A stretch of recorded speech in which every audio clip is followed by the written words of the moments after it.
pendidikan dan kualitas. Sustainable Development Goals merupakan suatu rencana aksi global yang disepakati oleh para pemimpin dunia, termasuk Indonesia. Tujuannya sendiri guna mengakhiri kemiskinan, mengurangi kesenjangan, dan melindungi lingkungan. SDGs berisi 17 tujuan dan 169 target yang diharapkan dapat dicapai pada tahun 2030 nantinya. Ke-17 tujuan tersebut dapat terrealisasikan melalui pendidikan yang berkualitas. Di sini apa ada yang tahu apa itu sih pendidikan? Pendidikan adalah pembelajaran, pengetahuan, keterampilan, dan kebiasaan sekelompok orang yang diturunkan dari satu generasi ke generasi berikutnya melalui pengajaran, pelatihan, atau penelitian. Survei kualitas pendidikan di Indonesia ada 3. Yang pertama menurut US News and World Report, dan yang kedua menurut Political and Economic Risk Consultant atau PERC, dan yang terakhir menurut Program for International Student Assessment atau PISA. Mengapa sih pendidikan berkualitas itu penting? Karena pendidikan memegang peranan yang sangat penting di dalam meningkatkan sumber daya manusia atau SDM yang handal serta berkualitas. Dari pendidikan inilah para generasi penerus bangsa akan mempelajari soft skill maupun hard skill sesuai passion mereka yang kelak akan berguna untuk meningkatkan kualitas SDM bangsa dan membuka peluang baru dalam lapangan pekerjaan.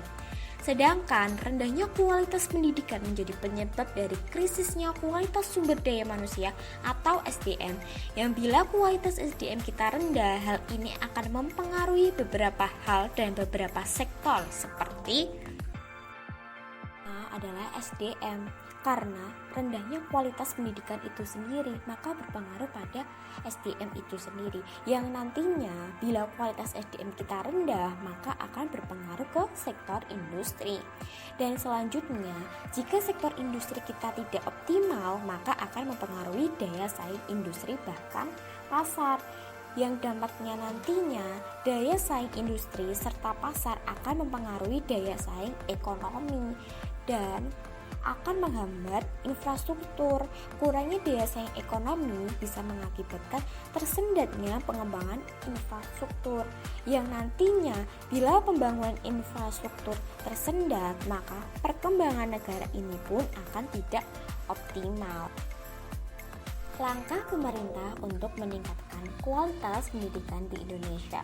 Yang pertama melalui program Kampus Merdeka, dan yang kedua melalui program pembangunan kurikulum, dan yang ketiga melalui program bantuan operasional sekolah atau dana BOS, yang keempat melalui program manajemen peningkatan mutu berbasis sekolah atau MPMBS, dan yang terakhir melalui program peningkatan mutu guru. Faktor yang mempengaruhi kualitas pendidikan di Indonesia. Yang pertama itu karena pendidikan yang tidak merata. Yang kedua karena mahalnya biaya pendidikan. Dan yang ketiga masalah efektivitas atau efisiensi dan standarisasi pengajaran. Dan yang keempat karena rendahnya relevansi pendidikan dengan kebutuhan. Dan yang terakhir karena kurangnya para pendidik yang bisa menggali potensi murid. Jadi kesimpulannya adalah kualitas pendidikan sangatlah penting untuk para generasi penerus bangsa yang akan membuat negara ini terus berkembang. Harapan saya untuk kedepannya adalah pendidikan di Indonesia bisa sejajar dengan pendidikan di negara-negara lain yang kualitas pendidikannya jauh lebih dari Indonesia.